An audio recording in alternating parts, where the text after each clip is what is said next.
Esse chá é de quê?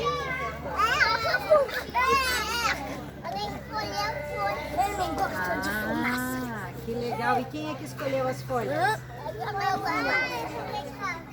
Foi aonde?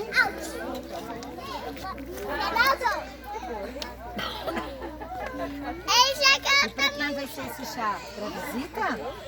Ou para vocês? Ele tá gostando do chá.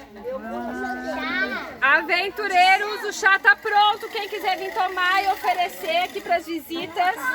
Quem não quer tomar, pega um copinho e oferece. Tu quer, Bianca? Pega. Que dá pra gente botar na cadeira aqui. Então tá, e vocês que fizeram chá. E pode vir maquiada pro CI? Nós temos uma aluna bem maquiada. Nossa, acho que ela vai pra uma festa. Que linda!